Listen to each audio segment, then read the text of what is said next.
സ്വപ്നങ്ങളെ ദത്തെടുക്കുന്നവരെ പറ്റി കേട്ടിട്ടുണ്ടോ? ഇത് ഇച്ചിരി പേഴ്സണലാണ്, സ്പെഷ്യലാണ്.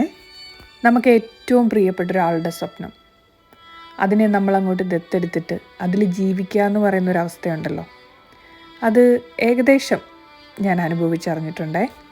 എൻ്റെ ഗ്രാൻഡ് പാരൻസിനെ, എൻ്റെ വല്യപ്പച്ചനെയും വല്യമ്മച്ചീനെയും ഞാൻ കൊച്ചിലെ വിളിച്ചുകൊണ്ടിരുന്നത് അപ്പച്ചിക്കയും അപ്പായുയിന്നുമായിരുന്നേ. ഞാൻ തന്നെ ഇട്ട പേരാ കേട്ടോ. കൊച്ചിലെ തൊട്ട് ഞാൻ വളരെ സ്നേഹത്തോടും ബഹുമാനത്തോടും നോക്കിക്കണ്ടിരുന്ന ആളായിരുന്നു എൻ്റെ വല്യപ്പച്ചൻ, എൻ്റെ ഫാദറിൻ്റെ അപ്പൻ, ജോസഫ് വർക്കി വള്ളിക്കാപ്പൻ.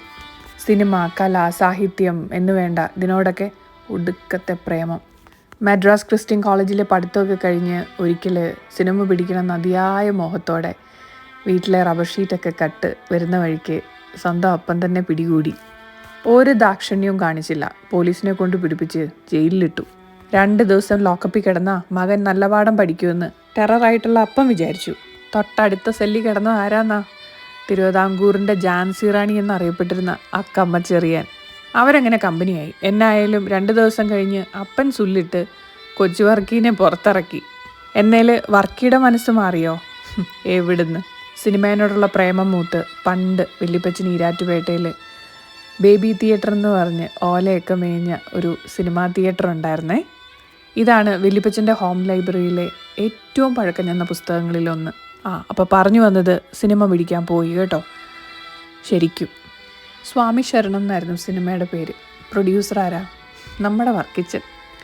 ഷൂട്ടിങ്ങൊക്കെ പൂർത്തിയായി എല്ലാം കഴിഞ്ഞപ്പോഴത്തേക്കും ആ ഫിലിം കത്തിപ്പോയി. മൊത്തം കത്തി നശിപ്പിച്ചു എന്ന് വേണേൽ പറയാം. അങ്ങനെ സ്വാമി ശരണം പൂർത്തിയായി. ഞാൻ +2 പഠിക്കുമ്പോഴാണ് വല്യപ്പച്ചൻ ഞങ്ങളെ വിട്ടു പോകുന്നത്. അതുവരേക്കും അവിടുന്ന് ഇവിടുന്ന് മറ്റോ മുറിയും വാലും ഒക്കെ കേൾക്കുന്നതല്ലാതെ ഇതൊക്കെ അതിന് ശേഷമാണ് എനിക്ക് കിട്ടുന്നത്. പഴകി മഞ്ഞച്ച് പൂപ്പൽ പൊടിയുന്ന ചില താളുകളുടെ ഇടയിൽ നിന്നും ഇങ്ങനെ ചിലതൊക്കെ എനിക്ക് കിട്ടിക്കൊണ്ടേയിരുന്നു. നമ്മളോട് ചേർന്ന് നിന്ന് സംസാരിക്കുന്ന പോലെ, അവരുടെ എവർഗ്രീൻ സ്വപ്നങ്ങളെ നമുക്ക് പരിചയപ്പെടുത്തി തരുന്ന പോലെ. വല്യപ്പച്ചൻ്റെ ഡയറി വായിക്കുമ്പം പലയിടത്തായി സൂചിപ്പിച്ചു പോകുന്നൊരു കാര്യമുണ്ട്. കൊച്ചിയിൽ പോയി ഒരു പ്രസ് തുടങ്ങി തമാശ എന്ന പേരിൽ ഒരു മാസിക പ്രസിദ്ധീകരിക്കുന്ന കാര്യം. അതെൻ്റെ അടുത്തങ്ങ് കൊളുത്തി.